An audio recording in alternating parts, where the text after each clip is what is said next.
anak-anak ibu yang ibu kasihi di dalam Tuhan Yesus, kita bersyukur kepada Tuhan atas kebaikannya dalam kehidupan kita. Mengawali hari kita hari ini untuk belajar dan aktivitas yang lain, mari kita terlebih dahulu datang kepada Tuhan untuk beribadah kepada Tuhan. Ibu akan mengajar kita menyanyikan satu lagu, Allah itu baik.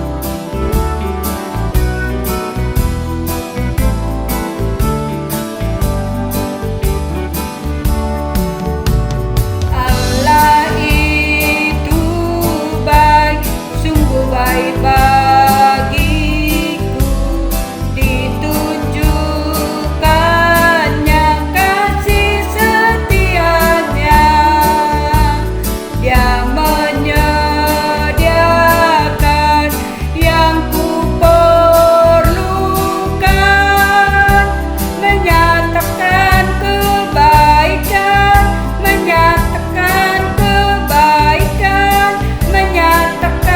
kebaikannya padaku. Kasih setianya tak pernah berubah, dulu, sekarang dan selamanya. Ajablah kuasa dalam namanya, Yesusku luar biasa.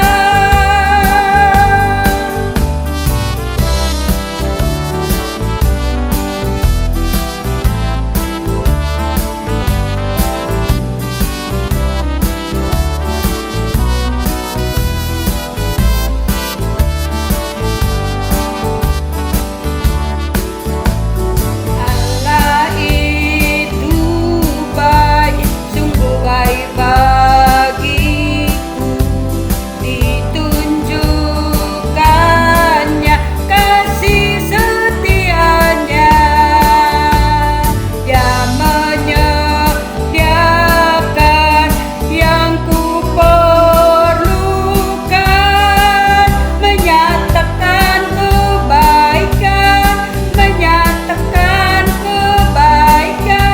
menyatakan kebaikannya padaku. Kasih setianya tak pernah berubah, dulu, sekarang dan selamanya. Ajablah kuasa dalam namanya, Yesusku luar biasa. Yesusku luar biasa. Yesusku luar biasa. Mari kita berdoa. Kami bersyukur kepadamu Tuhan untuk kebaikanmu dalam kehidupan kami. Engkau Allah yang memeliharakan hidup kami sedemikian. Sejak kami Engkau ciptakan ada di dalam kandungan ibu kami sampai kami ada di dunia ini. Di dalam pertumbuhan kami sampai sekarang ini, Engkaulah Allah yang memelihara kami dan segala hal Engkau cukupkan atas hidup kami. Kami bersyukur untuk semuanya itu. Terima kasih Tuhan, kami mau mendengarkan firman-Mu. Ajarilah kami, beri kami mengerti akan kebenaran firman-Mu. Dalam nama Tuhan Yesus kami berdoa dan mengucap syukur. Amin. Anak ibu, hari ini kita akan membaca bagian firman Tuhan dari 1 Raja-Raja 8 ayat yang ke-54 sampai ayat yang ke-66. Tetapi kita akan membacakan hari ini sampai ayat yang ke-61. Anak-anak ibu semuanya dapat mengikuti pembacaan ini di rumah masing-masing, baik melalui Alkitab yang kalian punya maupun melalui perangkat yang kalian pakai saat ini. Ibu akan membacakannya. Ketika Salomo selesai memanjatkan segala doa dan permohonan itu kepada Tuhan, Bangkitlah ia dari depan mezbah Tuhan setelah berlutut dengan menadahkan tangannya ke langit. Maka berdirilah ia dan memberkati segenap jemaah Israel dengan suara nyaring, katanya, terpujilah Tuhan yang memberikan tempat perhentian kepada umatnya Israel, tepat seperti yang difirmankannya, dari segala yang baik yang telah dijanjikannya dengan perantaraan Musa hambanya. Tidak ada satupun yang tidak dipenuhi. Kiranya Tuhan Allah kita menyertai kita sebagaimana Ia telah menyertai nenek moyang kita. Janganlah Ia meninggalkan kita dan janganlah Ia membuang kita. Tetapi hendaklah dicondongkannya hati kita kepadanya untuk hidup menurut segala jalan yang ditunjukkannya, dan untuk tetap mengikuti segala perintahnya dan ketetapannya dan peraturannya yang telah diperintahkannya kepada nenek moyang kita. Hendaklah perkataan yang telah kumohonkan tadi di hadapan Tuhan dekat pada Tuhan Allah kita siang dan malam, supaya Ia memberikan keadilan pada hamba-Nya dan kepada umatnya Israel menurut yang perlu pada setiap hari, supaya segala bangsa di bumi tahu bahwa Tuhanlah Allah dan tidak ada yang lain. Dan hendaklah kamu berpaut kepada Tuhan Allah kita dengan sepenuh hati dan dengan hidup menurut segala ketetapannya dan dengan tetap mengikuti segala perintahnya seperti pada hari ini. Bagian firman Tuhan ini kita akan renungkan di dalam tema pemeliharaan Tuhan. Anak-anak ibu, mana yang kalian lebih suka? Yang pasti atau yang tidak pasti? Ibu yakin anak-anak semua pasti akan memilih sesuatu yang pasti. Misalkan kalau saudara kita, entah saudara kandung atau saudara jauh, mungkin berkata kepada kita, kapan-kapan saya akan membelikan mainan untuk kamu. Kapannya nggak tahu kapan. Jangankan untuk membelikan mainan, mungkin selama ini pakai barangnya saja seringkali kalian kena marah. Artinya apa yang dia katakan kapan-kapan itu sesuatu yang tidak pasti. Berbeda kalau misalkan papa mama berkata begini, pas hari ulang tahunmu, papa mama akan belikan sepatu yang modelnya kau suka. Itu jauh lebih pasti daripada apa yang dikatakan saudara kita tadi. Dengan kepastian orang akan merasa lebih nyaman. Apalagi kalau kepastian itu sesuatu yang lebih besar lagi, menyangkut hari ke depan, masa depan. Kepastian itu akan membuat seseorang itu jauh lebih tenang kehidupannya. Pertanyaannya adalah di mana dan kepada siapa kita mendapatkan kepastian yang kokoh, terpercaya, dan tak berubah. Nah, kalau kita melihat Raja Salomo adalah seorang raja yang kaya raya, raja yang sangat powerful, berkuasa di zamannya. Bahkan dia menjadi seorang yang sangat termasyhur sampai ke luar negeri, sampai ada ratu yang datang untuk menyaksikan kepandaian dan hikmatnya. Tetapi apakah Salomo menjadikan semua itu menjadi sesuatu jaminan akan kepastian untuk kehidupan yang akan dia jalani? Ternyata tidak. Salomo justru meletakkan jaminan kehidupannya dan masa depan ke dalam tangan Tuhan. Nah, kalau kita melihat di ayat 56 tadi dia katakan, terpujilah Tuhan yang memberikan tempat perhentian kepada umatnya Israel, tepat seperti yang difirmankannya, dari segala yang baik yang telah dijanjikannya dengan perantaraan Musa hambanya. Tidak ada satupun yang tidak dipenuhi. Di sini dia mengatakan bahwa Allah yang dia percaya, yang menjadi jaminan atas kehidupannya, adalah Allah yang memberikan kepastian kepada umatnya yang percaya kepadanya. Apa yang pernah dijanjikannya pastilah akan digenapi. Nah, kalau kita melihat di dalam ayat yang ke-56 dan ayat yang ke-57, jelas di sana Salomo mengatakan bahwa dulu yang pernah Tuhan janjikan kepada Musa pada akhirnya digenapi bagi umat Israel tak kala Yosua membawa bangsa Israel ke tanah Kanaan. Dan kepada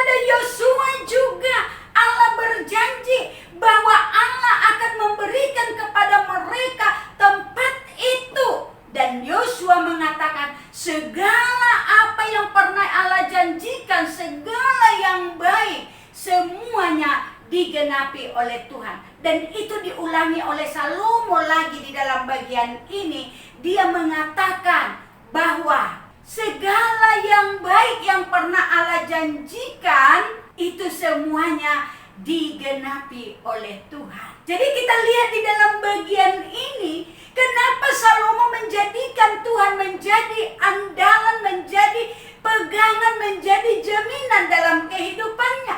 Karena memang Tuhan adalah Tuhan yang layak dapat dipercaya, yang gak pernah ingkar janji. Dan ayat yang ke-58 kita dapati, Salomo mengingatkan umat Israel agar mereka tidak melupakan Tuhan dan segala yang Tuhan telah lakukan bagi hidup mereka. Anak-anak ibu yang ibu kasihi, hari ini orang dewasa seringkali menganggap asuransi, materi, kekuatan, dan hal-hal yang lain yang dianggap dijadikan menjadi pegangan, jaminan untuk kehidupannya masa kini dan masa yang akan datang. Dan tidak jarang juga anak-anak bisa terikut dari cara pandang dari orang tua. Anak-anak menganggap kekayaan orang tua, kekuasaan orang tua, itulah yang menjadi jaminan bagi kehidupannya dan masa depannya.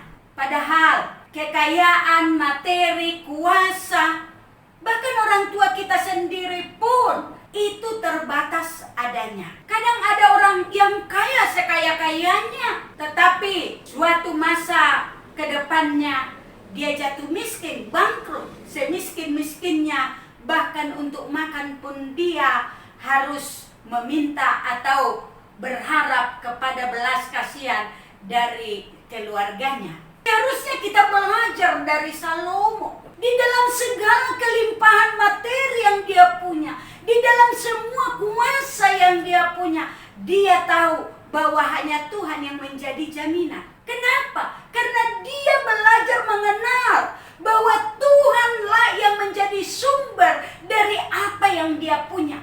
Sehingga bagi dia, kalau Tuhan berkenan memberikan itu, maka dia bisa nikmati. Tapi kalau Tuhan juga mengambilnya, maka dia pun tidak bisa mendapatkan atau menikmati semuanya itu.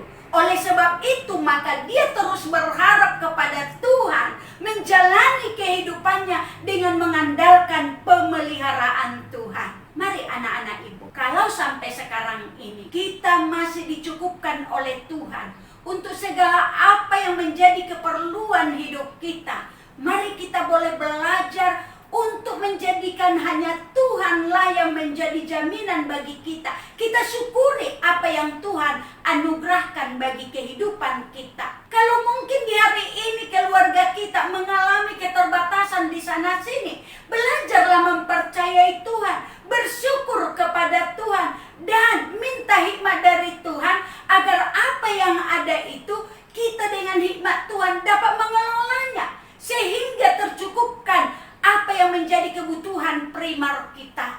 Dan ketika kita memang sangat sulit, mari kita menyerahkan hidup kepada Tuhan. Tuhan yang ajaib, yang di dalam segala keajaibannya sanggup untuk memelihara kehidupan umatnya. Elia saja waktu Tuhan menghukum negeri Kanaan dengan kekeringan, Tuhan sanggup, Tuhan bisa memelihara hidupnya dengan ajaib. Oleh sebab itu, mari anak-anak ibu, di dalam kondisi apapun yang kita alami, mari kita belajar untuk berharap, percaya kepada Tuhan. Sambil kita terus berjuang, dan khususnya untuk masa depan anak-anak ibu, mari tetaplah dengan sungguh-sungguh dan tekun belajar sambil mengandalkan Tuhan, mempercayakan hidup masa depanmu dan cita-citamu kepada Tuhan. Kiranya Tuhan yang memimpin kita, dan sungguh sama seperti Salomo kita mengakui bahwa kita ada sampai pada tahap apapun nantinya itu terjadi karena pemeliharaan Tuhan. Amin. Mari kita berdoa. Tuhan yang baik yang mengasihi kami bersyukur untuk firman-Mu melalui teladan dari Salomo di dalam segala kelimpahan dan keberhasilan hidup yang dia punya. Dia sungguh-sungguh menyadari bahwa itu adalah karena pemeliharaan Tuhan atas hidupnya. Oleh sebab itu dia juga boleh bertekad dalam kehidupannya bahwa dia akan terus belajar mau mengandalkan Tuhan. Bahkan dia memohon agar dia dan umatnya, Tuhan condongkan hatinya untuk terus berharap kepada Tuhan. Sedemikian juga kami rindu Tuhan agar Engkau menolong kami. Anak-anak-Mu pada zaman sekarang ini, ketika keluarga kami masih Engkau cukupkan, condongkanlah hati kami untuk melihat pemeliharaan Tuhan yang ajaib bagi hidup kami. Dan bagi kami juga yang memiliki keterbatasan, mungkin juga kekurangan, ya Tuhan, arahkan hati kami untuk terus berharap kepada Tuhan dan percaya bahwa di dalam setiap rezeki yang Tuhan berikan, sekalipun mungkin tidak berlimpah, ya Tuhan, itu semua juga dari pemeliharaan Tuhan. Dan Tuhan inginkan juga kami boleh mengalami pemeliharaan Tuhan di dalam berbagai keterbatasan kami, agar kami juga boleh melihat keajaiban Tuhan yang tetap sanggup mencukupkan kami dalam segala kondisi apapun. Ajar kami dengan hikmat daripada-Mu untuk kami boleh mengelola apa yang Tuhan percayakan. Berkati orang tua kami, beri rezeki kepada mereka. Terima kasih Bapa, kami puji, kami muliakan Engkau. Dalam nama Tuhan Yesus kami berdoa. Amin. Shalom anak-anak ibu, sampai di sini ibadah kita. Selamat belajar, Tuhan Yesus memberkati.